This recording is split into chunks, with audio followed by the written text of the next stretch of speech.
Hello बच्चों, welcome to Newtonian MJ channel, the channel which clear all the concepts of physics. क्योंकि हम concepts का रट्टा नहीं लगाते, हम कॉन्सेप्ट्स को क्लियर करते हैं। तो आज हम एक नया चैप्टर स्टार्ट करने वाले हैं जिसको हम इलेक्ट्रिक करंट या फिर विद्युत धारा कहते हैं। और नेक्स्ट कुछ वीडियोज में हम इसी के ऊपर डिटेल से बात करने वाले हैं। ये जो चैप्टर है बहुत ही इंपॉर्टेंट और बहुत ही आसान है। इसके फंडे आसानी से एप्लीकेबल हो सकते हैं, यानी कि इसके क्वेश्चंस आसानी से बन जाते हैं और ज़्यादा दिक्कत इसको सॉल्व करने में नहीं आती अपने को। ठीक है, तो चलिए स्टार्ट करते हैं। और ये थोड़ा सा बेनिफिट अपने को इसमें इसलिए भी होता है क्योंकि ये अपन पहले पढ़ चुके हैं इसके बारे में कुछ बातें। ठीक है, तो इसमें ज़्यादा अपने को प्रॉब्लम्स नहीं आती है, फिर भी थोड़ी डिटेल्स अपन इसके अंदर देखेंगे। तो सबसे पहले अपन बात करते हैं कि इंट्रोडक्शन क्या है इसका, यानी कि क्या अपन पढ़ने वाले हैं इसके अंदर, क्यों पढ़ने वाले हैं, ये सारी चीज़ें। तो भाई अभी तक अपन देखते हैं कि अभी तक जो अपन ने पढ़ा है इलेक्ट्रोस्टैटिक्स कंप्लीट किया है। इलेक्ट्रोस्टैटिक्स में अपने पास में चार चीज़ें आती थी। एक तो आता था अपने पास में स्थिर आवेश, ठीक है। दूसरा आता था अपने पास में स्थिर विद्युत क्षेत्र। तीसरा पॉइंट आता है अपने पास में विद्युत विभव और चौथा आता है विद्युत धारिता। ये सारी चीज़ें अपन पढ़ चुके हैं। इनका पढ़ने का कुछ न कुछ मतलब है। अपन ने सिर्फ टाइम पास के लिए नहीं पढ़ा है उनको, हम चाहते हैं कि इनके द्वारा हम अपन इन सब को हम अपने लिए यूज कैसे कर सकते हैं। तो अब वो टाइम आ गया है कि इन सब की सहायता से हम अपना काम निकाल सकें, यानी कि इन सब को हम अपने लिए किस प्रकार से यूज कर सकते हैं। ठीक है, चलिए अपन करते हैं इसका यूज। अब इन चारों की सहायता से, यानी कि जो इलेक्ट्रोस्टैटिक्स अपन ने जो पढ़ा है, तो तब तक हम ऐसी दुनिया में हैं जहां पे विद्युत धारा उत्पन्न नहीं हुई है। अभी तक अपन ने विद्युत धारा की बात नहीं की है। तो अभी अपन ने ये जो चारों चीज़ें पढ़ी हैं, इलेक्ट्रोस्टैटिक्स अपन ने पॉइंट पढ़ा है, तो यहाँ तक अपन ऐसी दुनिया में हैं जहाँ पर विद्युत धारा की कोई बात नहीं है। नहीं जानते हैं अपन विद्युत धारा के बारे में, यानी कि जो काम आज की टाइम पर हम विद्युत धारा के द्वारा करते हैं वो काम उस समय पर विद्युत धारा के द्वारा नहीं किए जाते थे। वापस सुनिए इस बात को, यानी कि जो काम हम आज के समय पर विद्युत धारा के द्वारा करते हैं वो काम उस समय पर विद्युत धारा के द्वारा नहीं किया जा सकते थे। ठीक है, जैसे कि लाइट का जलना हो तो उस टाइम पे मोमबत्ती जलाई जाती थी, या फिर अपने को बटन दबाते ही अपने पास में पंखा चालू हो जाता है, ये लाइट के द्वारा, लेकिन उस समय पर हवा के लिए करते थे। समझ गए होंगे आप। तो इस प्रकार से जो भी काम आज अपन विद्युत धारा के द्वारा कर रहे हैं वो धारा के द्वारा नहीं होते थे। तो आप इमेजिन कर सकते हैं कि आप डेली लाइफ में कितने काम विद्युत धारा के द्वारा करते हैं, लेकिन वो उस समय पर विद्युत धारा के द्वारा नहीं होते थे। बात आ रही है ना समझ में। तो चलिए, तो ये बहुत ही इंटरेस्टिंग टॉपिक है वो और बहुत ही आसान है। तो चलिए स्टार्ट करते हैं अपन इसके बारे में। तो भाई अपन ने इलेक्ट्रोस्टैटिक्स के अंदर, स्थिर वैद्युतिकी के अंदर अपन ने देखा कि हमने जो स्टडी किया है वो स्थिर आवेशों के बारे में स्टडी किया है। ठीक है, तो आवेश है वो स्थिर है। आवेश क्या है? स्थिर है। तो अपने पास में आवेश है जो कि स्थिर आवेश है। अब इस स्थिर आवेश को अगर हम किसी प्रकार से गति करवा सकें, कहने का मतलब क्या हुआ, अगर ये आवेश स्थिर है, ये किसी प्रकार से गति करने लग जाए तो यही आवेश क्या उत्पन्न कर देगा? विद्युत धारा उत्पन्न कर देगा। यही आवेश क्या उत्पन्न कर देगा? विद्युत धारा। यानी कि किसी भी प्रकार से, या तो तुम इसको फेंको या फिर कुछ जोर लगाओ या पुशअप करो, या फिर किसी भी प्रकार से हम इसको क्या करें, एक दिशा में गति करवा दें, तो उससे एक चीज उत्पन्न होगी जिसको अपन क्या कहते हैं? विद्युत धारा कहते हैं। यानी कि इसको अगर अपन गति करवा देते हैं, इसको अगर अपन गति या मोशन करवा देते हैं तो विद्युत धारा उत्पन्न होती है। अब अपन जानते हैं कि गति भी जो होती है वो दो प्रकार की होती है। एक तो होती है अपने पास में नियंत्रित गति, एक होती है अनियंत्रित गति। तो यदि गति यहां तक अगर ये आवेश गति कर रहा है, ठीक है, अगर ये नियंत्रित गति कर रहा है, नियंत्रित और सतत जिसको अपन बोलते हैं, लगातार और नियंत्रित कर रहा है और कंटिन्यूअस लगातार भी कर रहा है, तो यहां पे जो धारा उत्पन्न होगी, कहने का मतलब क्या हुआ कि जब आवेश गति करने लग जाता है तो धारा उत्पन्न होगी। धारा उत्पन्न यही हो गई है। लेकिन अगर ये गति नियंत्रित है, तो यहां पे अपने पास में स्थायी धारा उत्पन्न होती है। कौन सी धारा उत्पन्न होती है? स्थायी धारा। अब स्थायी धारा के अंदर जो चार्ज है, जो आवेश है, वो क्या होता है? Controlled controlled and continuous. कहने का मतलब नियंत्रित और सतत धारा प्रवाहित हो रही है, तो इससे जो धारा प्रवाहित होती है इसको अपन बोलते हैं स्थायी धारा। अगर यहीं पे ये जो गति है वो अनियंत्रित हो जाए, कैसी हो जाए, अनियंत्रित, ठीक है, तो धारा भी कैसी उत्पन्न होगी, अनियंत्रित धारा उत्पन्न होगी। कैसी धारा उत्पन्न होने वाली है, अनियंत्रित, ठीक है बात। तो अब हमारे पास में जो दो धाराएं उत्पन्न हो गई, एक तो स्थायी धारा और एक अनियंत्रित धारा, इसको अपन नियंत्रित धारा भी बोल सकते हैं। तो अब बात करते हैं भाई ये अनियंत्रित धारा क्या है, स्थायी धारा क्या है। सबसे पहले इन दोनों को अपन समझ लेते हैं। तो सबसे पहले मैं इसकी बात करता हूं। तो अगर मैं बात करता हूं अनियंत्रित धारा, अनियंत्रित धारा, ठीक है, तो अनियंत्रित धारा का मतलब क्या हुआ कि जब आवेश जो है अनियंत्रित रूप से गति करते हैं तब जो उत्पन्न होने वाली धारा है वो क्या कहलाती है, अनियंत्रित धारा कहलाती है। जैसे कि आपने देखा भी होगा, सबसे पहले इसी के बारे में जानकारी मिली थी अपने को शुरू में जब अपन बात करते हैं। तो जैसे कि सबसे पहले देखा गया होगा, आप लोगों ने भी देखा होगा कि जो बिजली गिरती है वो क्या है, एक आवेशों की गति है, वो भी एक प्रकार की बिजली है, धारा है, लेकिन वो अनियंत्रित है, अचानक से वो मिलती है, ठीक है, कंटिन्यूसली नहीं मिलती है, लगातार नहीं मिलती जाती है। तो बिजली गिरी, 1 सेकंड के बाद में वो गिर जाती है। इस प्रकार से वो बिजली का गिरना क्या है, अनियंत्रित धारा है। और इससे अपने पास में जो चीज उत्पन्न होती है वो स्पार्क के रूप में होती है, एकदम धमाका सा होगा एकदम। जैसे कि इसको भी अपन काम में लेते हैं, कई बार बहुत जगह काम में लेते हैं अपन इसको। जैसे कि आप लोगों ने देखा होगा कि कोई मरीज अगर हॉस्पिटल में मर रहा है, उसकी धड़कनें रुक जाती है, तो इसको इलेक्ट्रिक शॉक लगाया जाता है, और वो जैसे ही उसको अपन प्रेस करते हैं, उसकी चेस्ट के ऊपर लगाते हैं, तो वो उछलता है। आप लोगों ने देखा होगा, कभी नहीं, सीरियल में तो काफ़ी बार देखा होगा, ये कॉमन है, कॉमन ड्रामा है उनके लिए, तो ये आप लोगों ने देखा होगा। तो कभी कभी अपन उसके लिए भी यूज करते हैं। या फिर अपन ने एक एक्सपेरिमेंट किया था कैपेसिटर के अंदर। तो कैपेसिटर क्या करता है, उसके अंदर आवेश जो होता है वो एक कैपेसिटर के दोनों तारों को अगर अपन टच कर देते हैं तो वो अचानक से स्पार्क पैदा करता है और वो पूरी की पूरी धारा नष्ट हो जाती है। तो ये कहलाती है अनियंत्रित धारा। लेकिन अनियंत्रित धारा को हम ज़्यादा यूज नहीं कर सकते हैं, ज़्यादा अपने लिए यूज नहीं कर सकते, क्योंकि बहुत डेंजर भी है ये साथ ही साथ में, ठीक है कि नहीं, बहुत डेंजर भी। हाँ, कभी कभी इसका यूज किया जा सकता है कुछ जगह पर, लेकिन डेली इसको अपन यूज नहीं कर सकते हैं, बहुत ज़्यादा हार्मफुल है ये। जैसे कि मान लो कि अपने पास में पंखा चल रहा है, पंखे के अंदर एक बार तो धारा ज़्यादा आ रही है, एक बार कम आ रही है, तो पहले तो क्या होगी, उसकी स्पीड ज़्यादा हो जाएगी, फिर उसकी क्या हो जाएगी, स्पीड कम हो जाएगी। तो उससे अपन जानते हैं कि वेरिएशन के थ्रू मोटर जल जाएगी और वो खराब हो जाएगा, तो वो अपने लिए नुकसानदायक है, ठीक है कि नहीं। और बिजली अचानक से गिरना है, जैसे कि मान लिया कि बिजली अचानक से गिर रही है, कड़क कर गिर रही है, और वो अपने को मिल जाए, तो समझ रहे हो ना क्या होगा, विस्फोट होगा, और अपन का तो पता ही नहीं होगा कि अपन कहाँ हैं। तो ये अनियंत्रित धारा, और सबसे पहले इसी का इजाद हुआ था अपने पास में। तो हम इसको यूज तो कर सकते हैं, लेकिन ज़्यादा यूज नहीं कर सकते हैं, कभी कभी इसका यूज किया जा सकता है, ठीक है कि नहीं। और सबसे पहले जो दिमाग में आइडिया आया था वो अनियंत्रित धारा के बारे में ही प्राप्त हुआ था, ठीक है, क्योंकि भाई सीधा का सीधा ये दिख रही थी अपने को, इसी वजह से ये आइडिया आ गया था। लेकिन स्थायी धारा, हम जो इस चैप्टर के अंदर पढ़ने वाले हैं वो स्थायी धारा के बारे में पढ़ने वाले हैं। ये तो सिर्फ अपन ने देखा है कि किस प्रकार से अपन के पास में अनियंत्रित धारा होती है। स्थायी धारा यानी कि लगातार धारा प्रवाहित होती रहे, लगातार धारा प्रवाहित होती रही और एक ही क्रम से प्रवाहित होती रही, तभी अपने पास में क्या होगी, स्थायी धारा उत्पन्न हुई। और ये बहुत ही ज़्यादा काम में आई है फिर उसके बाद, ठीक है। अपनी लाइफ में जो सबसे ज़्यादा यूज है, जो भी अपन काम कर रहे हैं वो स्थायी धारा के द्वारा ही कर रहे हैं। तो इसके लिए एक वैज्ञानिक वोल्टा थे, उन्होंने एक एक्सपेरिमेंट करके बताया कि भाई अपने को क्या करना है कि स्थायी धारा उत्पन्न करने के लिए का मतलब क्या हुआ कि हम आवेशों को गति करवा रहे हैं सतत रूप से, यानी कि एक आवेश कुछ जा रहा है यहाँ से, तो वो लगातार बहता रहे, लेकिन उसी फ्लो में बहता रहे, उसी रेट से बहता रहे, ठीक है कि नहीं। तो यहाँ पे अपन ने देखा स्थायी धारा को फ्लो करवाने के लिए जो वोल्टा का एक्सपेरिमेंट था। दूसरी अपने पास में धारा कौन सी है, स्थायी धारा।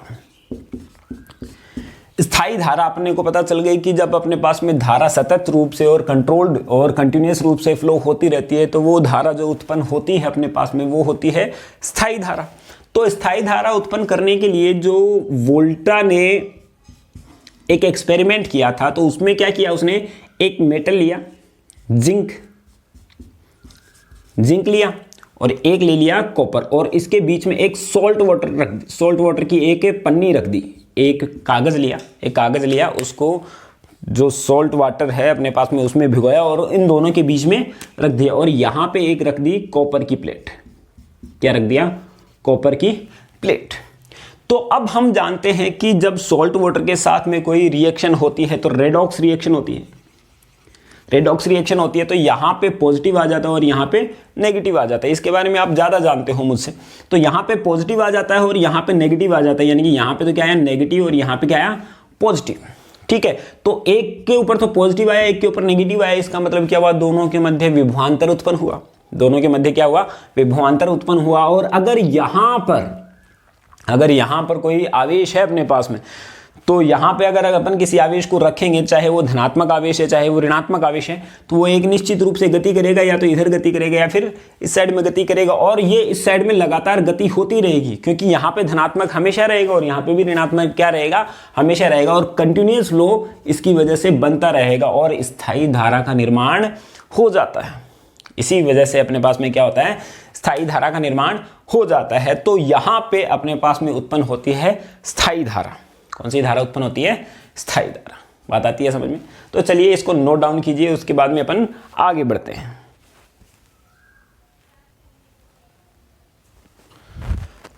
तो चलिए अपन ने क्या किया है? स्थायी धारा पढ़ लिया है, जिसको हम अब बोलते हैं विद्युत धारा।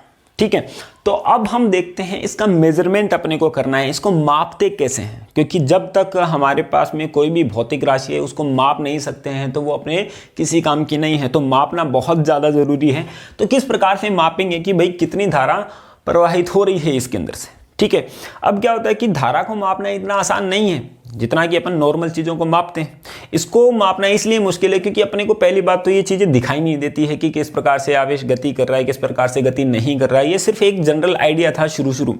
ठीक है, तो फिर भी चलो एक आइडिया लगाया कि फुल से कितनी धारा प्रवाहित हो सकती है। इस प्रकार से धारा को मापने के लिए एक वायर लिया, मान लिया। ठीक है, एक वायर ले लिया अपन ने इस प्रकार से, और इसके अंदर से आवेश फ्लो हो रहा है इस साइड से। ठीक है, वो कोई सा भी आवेश हो सकता है, धनात्मक ऋणात्मक, अभी इस बात पे डिपेंड नहीं कर रहा है। अभी डिपेंड कर रहा है कि कितना गुजर रहा है। तो अगर मान लिया कि ये जो आवेश है इस क्षेत्रफल से, सिर्फ इस क्षेत्रफल से डेल्टा टी समय में डेल्टा क्यू गुजरता है।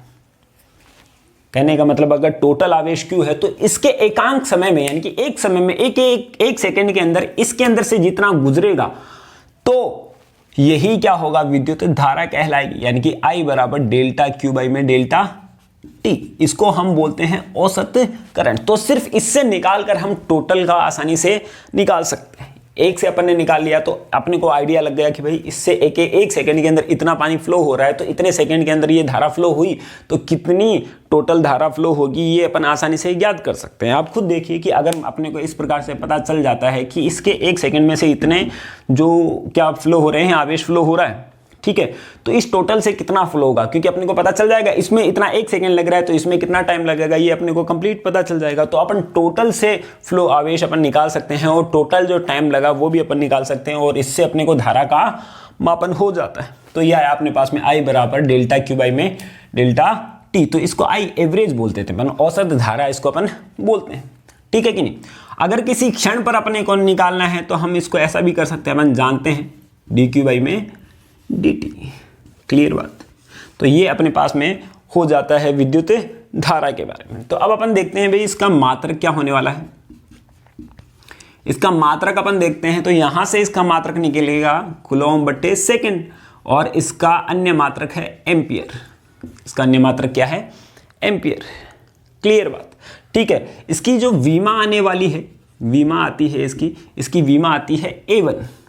इसकी वीमा आती है A1, और ये मूल राशियों में गिनी जाती है। किस में गिनी जाती है? मूल राशियों में। तो यहाँ पे भी एक बहुत बड़ा बवाल उत्पन्न हुआ था कि ऐसा बोला गया था कि भाई सबसे पहले अपन जानते हैं कि जो भी भौतिक राशियां सबसे पहले आई हैं उनको ही क्या किया जाए, मूल राशियों में गिना जाए। तो अपन जानते हैं कि विद्युत धारा को पढ़ने से पहले अपने को आवेश को पढ़ना पड़ेगा, तो आवेश पहले आया है, तो आवेश को क्या माना जाना चाहिए, मूल राशि गिना जाना चाहिए। लेकिन फिर भी इसको क्या बोला जाता है, मूल राशि की बोला जाता है। ठीक है, ऐसा क्यों है, क्योंकि जब आवेश को मापा गया, आवेश को अपन मापते हैं, तो आवेश का मापन करने के लिए अभी तो कोई ऐसा यंत्र नहीं बना है जो कि इसको टोटल अच्छी तरीके से उसको माप सके। तो इस वजह से हमारे पास में उसका मेजरमेंट अच्छे से नहीं हो सकता। इस वजह से अपन ने क्या किया है, धारा को मूल राशियों में गिना है। आई होप कि आप लोगों को बात क्लियर हुई होगी। ठीक है, तो चलिए अपन बढ़ते हैं इसके आगे। अब अपन देख लेते हैं भाई कुछ महत्वपूर्ण बिंदु अपन देखते हैं इसके, कुछ महत्वपूर्ण बिंदु। तो सबसे पहले तो अपन देखते हैं कि जो धारा की जो दिशा होती है, धारा की दिशा होती है, तो सबसे पहले धारा की दिशा अपने को बताई गई है। तो अपन जानते हैं कि अगर अपने पास में ये तार है, ठीक है, यहाँ पे कुछ इलेक्ट्रॉन्स हैं, कुछ इलेक्ट्रॉन्स हैं, ठीक है, और उसके ऊपर अपन ने बैटरी अप्लाई कर दी है, बैटरी लगा दी है धनात्मक, क्योंकि एक धनात्मक और एक ऋणात्मक बनाना पड़ेगा, जैसा कि अपन ने किया था, कॉपर और जिंक लेके अपन ने किया था। तो सेल के अंदर, बैटरी के अंदर वही की वही चीज़ होती है जो कि वहाँ हो रही थी। तो यहाँ से इलेक्ट्रॉन इस साइड में गति करेंगे, अपन जानते हैं, और धारा क्या जाएगी इस साइड में। अपन ने पढ़ा है कि जो धारा की दिशा हमेशा इलेक्ट्रॉनों की दिशा के विपरीत होती है, जबकि थोड़ा सा कंफ्यूजिंग करने वाला है ये, क्योंकि वो चाहते तो इलेक्ट्रॉनों की दिशा में भी धारा की दिशा बता सकते थे। लेकिन दिक्कत कहाँ आती है, क्योंकि जब विद्युत धारा के बारे में जानकारी अपन ले रहे थे तो अपने को कोई आइडिया नहीं था कि क्या प्रोटॉन होता है, क्या इलेक्ट्रॉन होता है, क्या न्यूट्रॉन होता है, इसके बारे में कोई आइडिया नहीं था। ठीक है, तो अब उनको ऐसा लगा कि यहाँ पे कोई धनात्मक आवेश होता है, वो गति करता है इस साइड में, तो धारा की दिशा क्या ले ली, इस साइड में ले ली। ठीक है कि नहीं, तो बस उन्होंने ये धारा की दिशा बता दी, और बात ठीक भी थी उनकी कि धनात्मक आवेश है, इस धनात्मक से इधर जा रहा होगा वो, तो इस वजह से यहाँ पे धारा उत्पन्न हो रही है। लेकिन बाद में पता चला कि धनात्मक आवेश तो गति करते ही नहीं। ठीक है, अब तो क्या हुआ, लफड़ा हो गया। क्या दिक्कत हो गई यहाँ पे कि भाई अपन ने तो धारा की दिशा इधर बता दी है, लेकिन इलेक्ट्रॉन तो गति कर रहे हैं, इधर हैं, क्योंकि अपन जानते हैं फिर इनकी बात को मतलब अपन जानते हैं कि तब तक बहुत सारी किताबें छप चुकी थी और वही चीज़ें आ गई थी सारी की सारी। तो उस गलती को छिपाने के लिए ऐसा बोल दिया गया कि इलेक्ट्रॉनों की दिशा के विपरीत ही क्या होती है, धारा की दिशा होती है। अगर पहले अपने को ये बात पता होती कि इलेक्ट्रॉन भी गति करते हैं, तब धारा की दिशा सदैव ऋणात्मक से धनात्मक की ओर होती, लेकिन वो बात अब ठीक नहीं है। तो इस वजह से अपन ने हमेशा के लिए धारा की दिशा धनात्मक से ऋणात्मक की ओर ली है, या फिर इलेक्ट्रॉनों की दिशा के विपरीत अपने इसकी दिशा मानते हैं। क्लियर बात, तो दिशा हो गई अपने पास में positive to negative. Clear. Second बात करते हैं अपन, ये एक अदिश राशि है। कैसी राशि है, अदिश राशि है। तो इसके अंदर ज़्यादा सरप्राइज होने वाली बात है अपने पास में कि इसका परिमाण भी होता है, दिशा भी होती है, लेकिन आपने कभी 10th जो 11th क्लास को उसके अंदर आप के टीचर ने बताया होगा कि एक अदिश राशि है। अब बता देते हैं, क्योंकि परिमाण और दिशा दोनों होने के बावजूद भी क्या होती है, एक अदिश राशि होती है, क्योंकि इनका सदिश योगफल नहीं होता है। कहने का मतलब, अगर यहाँ पे कोई धारा जा रही है I और यहाँ से दो तार लटके हुए हैं, तो इस तरह इस साइड गई I1 और इस साइड गई I2, तो जो टोटल धारा है, इससे जो कुल धारा प्राप्त होगी वो कितनी होती है, I बराबर I1 प्लस का I2। अगर यही तार यहाँ पे कर दें अपन, तो क्या धारा में चेंज आएगा, बिल्कुल नहीं आता है। तार चाहे इस साइड में हो, इस साइड में हो, कितने भी एंगल पे हो, कोई फर्क नहीं पड़ता है इसके ऊपर, क्योंकि रिजल्टेंट परिणामी नहीं निकलता है इसका मतलब ये नहीं कि जो ये एक तो I1 इधर गया, I2 इधर गया, तो परिणामी इस साइड में निकलेगा, ऐसा नहीं होता है इसके अंदर। और यही तो अपने पास में क्या है, यही तो अपने पास में सदिशों के नियम हैं, और इसकी पालना नहीं करती है। इसकी वजह से इसका परिमाण और दिशा दोनों होने के बावजूद इसको क्या किया जाता है, अदिश राशियों में गिना जाता है। ठीक है, इसके बाद में बात करते हैं भाई कि यहाँ पे अदिश राशि होगी। इसके बाद में बात करते हैं कि अपने पास में मान लिया कि भिन्न भिन्न मोटाई के तार हैं, भिन्न भिन्न मोटाई के तार हैं। जैसे कि अपन ने यहाँ पे क्या पढ़ा कि यहाँ पे अपन ने देखा कि एकांक क्षेत्रफल से जो निकलने वाले आवेश है उसको अपन ने धारा बोल दिया, यानी कि मेजरमेंट अपन ने ऐसा किया, I बराबर डेल्टा क्यू बाई में डेल्टा टी। अब अपने को ऐसा लगेगा, यहाँ पर अपने को ऐसा लगेगा कि भाई अगर अपने पास में एक तार तो मोटा जुड़ा हुआ हो और एक तार पतला जुड़ा हुआ हो, तो तब अपने पास में दिक्कत हो जाएगी, तब मेजरमेंट अपन कैसे करेंगे। उस समय पर अपन मेजरमेंट इसका किस प्रकार से करेंगे, क्योंकि यहाँ पे तो मोटा आवेश है तो यानी कि इलेक्ट्रॉन ज़्यादा जाएंगे और यहाँ पे क्या जाएंगे, कम जाएंगे। ऐसा लगेगा अपने को, यानी कि अपने को ऐसा लगेगा कि यहाँ पे धारा क्या जाएगी अपने पास में ज़्यादा और यहाँ पे क्या जाएगी, कम। तो उस समय पर मेजरमेंट तो अलग अलग आ गई। उस समय पे अपन ने जो मापन किया वो तो क्या होगा, अलग अलग होगा। ये तो क्या होगा, तभी सत्य होगा ना जब तार अपने पास में सारा का सारा तार एक ही मोटाई का है ना। तो इसमें अपने को दिक्कत आ सकती है। लेकिन आप खुद देखें कि पानी जो अपने पास में पानी का फ्लो है और जो बिजली का फ्लो है या फिर करंट का फ्लो है वो एक जैसा सही होता है। तो आप थोड़ा सा आइडिया ले सकते हैं, क्योंकि हम जानते हैं कि करंट को अपन देख नहीं सकते हैं लेकिन पानी को अपन आसानी से देख सकते हैं। अपन ने उसके ऊपर एक्सपेरिमेंट भी कर रखे हैं। तो हम देखते हैं कि एक अपने पास में पाइप है, भाई पाइप है, उसके अंदर पानी फ्लो हो रहा है इस साइड से, ठीक है कि यहाँ से पानी फ्लो हो रहा है और यहाँ से भी फ्लो हो रहा है। तो हमने क्या किया, बर्नौली थ्योरम के अंदर अगर मैं इसका एक सिरा आधा कर देता हूँ तो इसका क्षेत्रफल क्या हो गया, कम हो गया। तो वहां पे पानी जितना इधर जा रहा था उतना इधर से भी निकलेगा, लेकिन यहाँ पे क्या होगा, सिर्फ वेग बढ़ जाएगा। इलेक्ट्रॉन उतने के उतने ही निकलेंगे, उतने ही सेकंड में उतने के उतने ही इलेक्ट्रॉन निकलेंगे। यानी धारा की धारा जो है वो सेम प्राप्त होगी उस समय पे भी, यहाँ और यहाँ धारा सेम होगी। बस यहाँ और यहाँ पे इलेक्ट्रॉनों का जो वेग है वो चेंज हो जाएगा। तो यहाँ पे अगर वेग v है, यहाँ पे v डैश है, तो v dash is greater than v हो जाएगा। बात समझ में आ रही है। यानी कि यहाँ पे धारा समान रहेगी श्रेणी क्रम में। वैसे भी अपन ने पढ़ा है कि श्रेणी क्रम में विद्युत धारा क्या रहती है, सदैव समान रहती है। इसका रीजन यही बताया है अपन, क्योंकि पानी का फ्लो होता है, क्योंकि जितना पानी अंदर गया उतना ही तो बाहर निकलेगा। तो यही टर्म इसके अंदर काम में आता है। तो चलिए अपन ने देख लिए हैं जो इसके कुछ महत्वपूर्ण बिंदु अपन देख चुके हैं। तो अब हम बात करते हैं भाई इसके ऊपर कि आवेश वाहक, यानी कि अपन जानते हैं कि आवेश वाहक क्या है। आवेश वाहक कहने का मतलब, जो आवेश वाहक मतलब चार्ज कैरियर्स अपन इसको बोलते हैं, कि जो आवेश को ले जाने का काम कौन करता है उनको अपन क्या करते हैं, आवेश वाहक कहते हैं। यानी कि यहां से चार्ज गया है यहां तक, तो इनको ले जाने का काम कौन कर रहा है उनको ही अपन क्या बोलेंगे, आवेश वाहक कहते हैं। तो आवेश खुद गति नहीं करता है। आवेश कोई कण है जिनके ऊपर, जिनका द्रव्यमान है और उन द्रव्यमानों के ऊपर कुछ आवेश हैं जो कि गति करते हैं।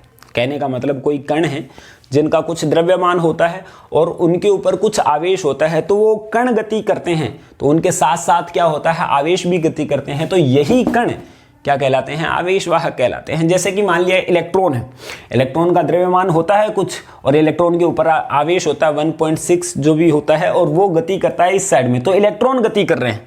तो इलेक्ट्रॉन क्या है, आवेश वाहक कहलाएंगे अपने पास में। बात आती है समझ में, ठीक है।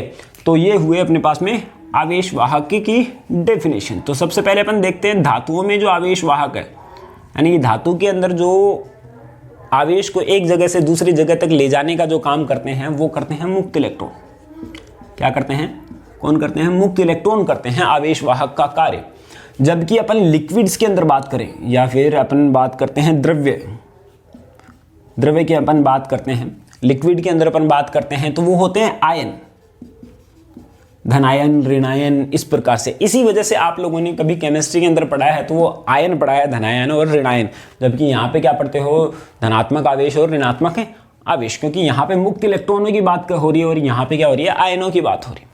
इसी प्रकार से अगर अपन थर्ड पॉइंट देखें तो वो होता है अर्धचालक। तो अर्धचालकों के अंदर क्या होता है, अर्धचालकों के अंदर जो आवेश वाहक का काम करते हैं वो करते हैं मुक्त इलेक्ट्रॉन प्लस होल, ये दोनों क्या करते हैं, आवेश वाहकों का कार्य करते हैं। चौथा पॉइंट अगर अपन देखते हैं निर्वात नलिका पिक्चर ट्यूब के अंदर बात करते हैं, तो उसके अंदर भी क्या होते हैं, मुक्त इलेक्ट्रॉन ही क्या करते हैं, गति करते हैं, आवेश वाहक का कार्य करते हैं। ठीक है बात। तो चलिए ये अपन ने पॉइंट पढ़ लिया है कि धातुओं के अंदर अपने पास में इन सब पदार्थों के अंदर आवेश वाहक का कार्य कौन करता है, और अपने को जो पढ़ना है इसके अंदर ये पढ़ना है, धातुओं के अंदर आवेश वाहक का कार्य किस प्रकार से होता है वो पढ़ना है। ठीक है। तो भाई हम जानते हैं कि धातुओं के अंदर अपने को क्या करना है, आवेश वाहकों का, आवेश वाहक किस प्रकार से गति करते हैं और किस प्रकार से गति करने के कारण, किस प्रकार से गति करने के कारण उनके अंदर धारा उत्पन्न होती है वो भी अपन देखते हैं। तो हम देख रहे थे धातुओं के अंदर आवेशों का प्रवाह है। तो धातुओं के अंदर आवेशों का प्रवाह हम जानते हैं कि मुक्त इलेक्ट्रॉनों की वजह से होता है। तो सबसे पहले अपन देख लेते हैं कि मुक्त इलेक्ट्रॉन क्या होते हैं और ये किस प्रकार से प्रवाहित होते हैं धातुओं के अंदर। ठीक है, तो मुक्त इलेक्ट्रॉन क्या होते हैं, सबसे पहले ये बात अपन देखते हैं। तो अपन जानते हैं कि प्रत्येक जो पदार्थ बने होते हैं थॉमसन मॉडल के अनुसार या फिर बोर मॉडल के अनुसार, कि वो प्रत्येक पदार्थ परमाणुओं से मिलकर बने होते हैं जिनके अंदर प्रोटॉन, न्यूट्रॉन और इलेक्ट्रॉन्स पाए जाते हैं। तो नाभिक के अंदर जो पाए जाते हैं प्रोटॉन और न्यूट्रॉन पाए जाते हैं जो कि बांधे रखते हैं इलेक्ट्रॉनों को। तो जैसे जैसे कक्षाएं बढ़ती जाती हैं, बाह्यतम कक्षा के अंदर जो इलेक्ट्रॉन होते हैं उनके ऊपर जो बंधन ऊर्जा बहुत कम होती है, वो थोड़ी सी भी बाहरी एनर्जी प्राप्त करके बाहर निकल जाते हैं, उस कक्षा से बाहर निकल जाते हैं। तो वही इलेक्ट्रॉन क्या कहलाते हैं अपने पास में, मुक्त इलेक्ट्रॉन कहलाते हैं, जो कि आवेशवाहक का कार्य करते हैं धातुओं में, जो कि आवेशवाहक का कार्य करते हैं धातुओं में। अब जिस धातु के अंदर मुक्त इलेक्ट्रॉनों की संख्या ज्यादा होगी वो ज्यादा अच्छा चालक होगा, और जिस धातु के अंदर मुक्त इलेक्ट्रॉनों की संख्या कम होगी वो कम अच्छा चालक होगा। सिंपल, ठीक है कि नहीं। कहने का मतलब अगर अपन ने पढ़ा है कि चांदी सबसे अच्छा चालक है, इसका कहने का मतलब क्या है, इसका कहने का तात्पर्य है कि चांदी के अंदर मुक्त इलेक्ट्रॉनों की संख्या सबसे ज्यादा है, यही हुआ इसका मतलब। तो ये बात अपने को समझ में आ गई। तो धातुओं के अंदर जो चालक, जो धातुओं के अंदर जो आवेशों का प्रवाह होता है वो मुक्त इलेक्ट्रॉनों की वजह से होता है। तो भाई मुक्त इलेक्ट्रॉनों का तो मतलब क्या है कि मुक्त इलेक्ट्रॉन है, ये मुक्त है, यहाँ पे इलेक्ट्रॉन मुक्त है, ये यहाँ पे मुक्त है। ठीक है, तो अब दिक्कत क्या आती है कि यहाँ पे ये जो मुक्त इलेक्ट्रॉन है इसको अगर अपन किसी बैटरी से नहीं जोड़ा है तो ये तो मुक्त है, वो गति करेगा। तो ये मान लिया इस साइड में गति किया, फिर ऐसे किया, फिर ऐसे किया, फिर इस प्रकार से किया, तो ऐसे गति होती रहती है इनकी जिगजैग फॉर्म में, किधर भी किसी भी टाइम पे ये जा सकते हैं। तो हमें ऐसा लगता है कि कई बार ऐसा बात आ जाती है दिमाग में कि अगर इलेक्ट्रॉन पहले ही गति कर रहे हैं, इलेक्ट्रॉन अगर गति ही कर रहे हैं तो धारा उत्पन्न होनी चाहिए, जबकि अपन ने इसको बैटरी से नहीं कनेक्ट किया है, बैटरी से कनेक्ट नहीं किया है, तो भी इसके अंदर इलेक्ट्रॉन जो गति तो करते रहेंगे। कहने का मतलब अगर अपने पास में ये धातु का पेन है और धातु के अंदर अपने पास में इलेक्ट्रॉन गति कर रहे हैं, इस साइड में जिगजैग फॉर्म में कहीं भी गति कर रहे हैं, लेकिन गति के कारण अपने को पता है कि जैसे ही आवेश गति करता है तो धारा उत्पन्न होनी चाहिए। तो यहाँ पे भी धारा उत्पन्न होनी चाहिए, लेकिन परंतु फिर भी अपन देखते हैं किसी भी लोहे को अगर अपन हाथ में लेंगे तो करंट नहीं आएगा, नहीं आएगा ना। क्यों नहीं आएगा? क्योंकि इनकी गति तो हो रही है लेकिन यादृच्छिक हो रही है। इसकी वजह से इनका जो औसत वेग निकलता है, V एवरेज जो निकलता है वो कितना निकलता है, 0 निकलता है, और जिसकी वजह से यहाँ पे अपने को जो धारा प्राप्त होती है वो 0 प्राप्त होती है। ठीक है, बात समझ में आई। तो अगर यही आवेश जो है, यही आवेश एक निश्चित दिशा में गति करने लग जाएंगे तो जरूर करंट आएगा, और इसके लिए अपने को क्या करना पड़ेगा, बैटरी ही लगानी पड़ेगी।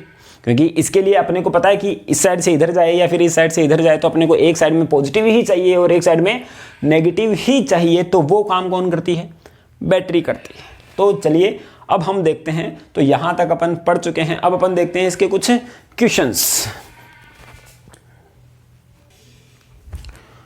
तो अब हम देखते हैं कुछ क्वेश्चंस इसके ऊपर आधारित जो कि बहुत इजी हैं। तो पहला क्वेश्चन है अपने पास में I बराबर 3 + 2t, यानी कि धारा व समय में संबंध इस प्रकार से है। तो t बराबर 0 से लेके 4 सेकेंड में आवेश का मान ज्ञात कीजिए और धारा का मान भी ज्ञात करके बताइए। ठीक है, तो सबसे पहले अपन आवेश का मान ज्ञात करते हैं। तो अपने को सॉल्यूशन कर रहे हैं इसका।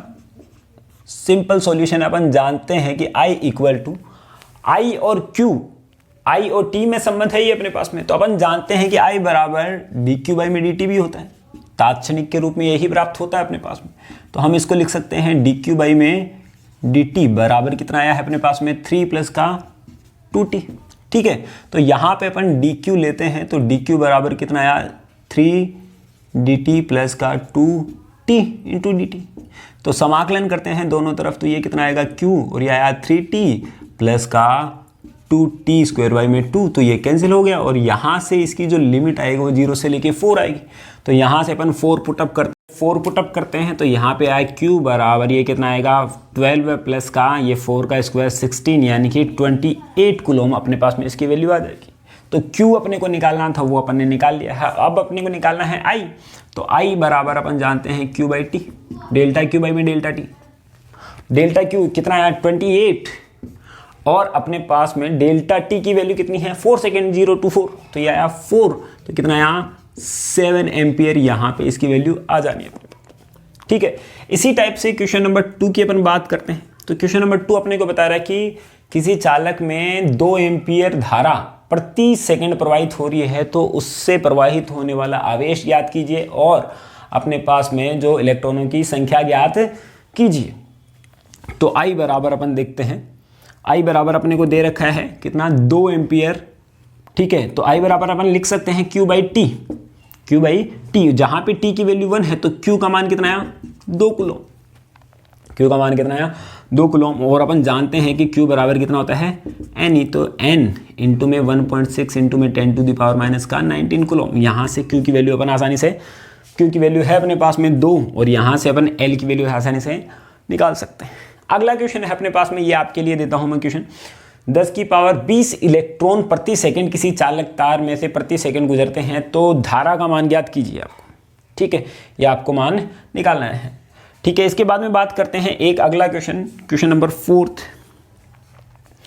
Q आवेश r त्रिज्या के वृत्तीय पथ में गति करता है, Q आवेश r त्रिज्या के वृत्तीय पथ में गति करता है, तो प्रवाहित होने वाली धारा का मान ज्ञात कीजिए। यानी कि अगर कोई Q आवेश है वो इस प्रकार से गति करता है r त्रिज्या के वृत्तीय पथ पर, तो हम जानते हैं कि I बराबर कितना होता है, Q बाई टी, I बराबर कितना होता है, Q बाई टी, ठीक है।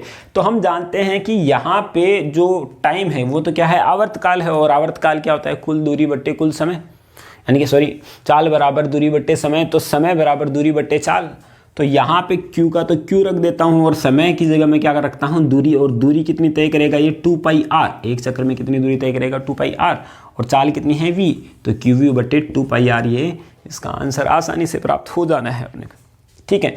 इसी प्रकार से लास्ट क्वेश्चन है अपने पास में, I बराबर 2TQ प्लस का 3 है अपने पास में धारा का मान, धारा और समय में ये संबंध दे रखा है, तो T बराबर 2 सेकेंड पर आवेश का मान अपने को ज्ञात करना है, जो कि अपन ने इस टाइप का क्वेश्चन एक कंप्लीट कर लिया है, ठीक है बात। तो ये भी अपने पास में आसानी से हो जाएगा, और इसका भी थोड़ा सा मैं हिंट दे ही देता हूँ। तो यहाँ पे है 3rd क्वेश्चन।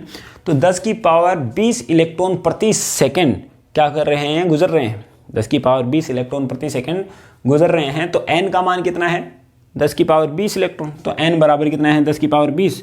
तो हम जानते हैं कि Q बराबर कितना होता है, N, Q बराबर कितना होता है, N, तो ये आया 10 की पावर 20, ठीक है। I बराबर कितना होता है, Q बाई टी, तो बट्टे टी भी करना है, और वो भी 1 सेकेंड है। तो यहाँ पे अपन लिखा 10 की पावर 20, एन ई का मान कितना होता है, 1.6 इंटू में 10 टू द पावर माइनस का 19 कूलम। तो यहाँ से अपन काट देंगे इसको, तो यहाँ पे कितना बचा है, यानी कि 16 एम्पियर करंट फ्लो होगा।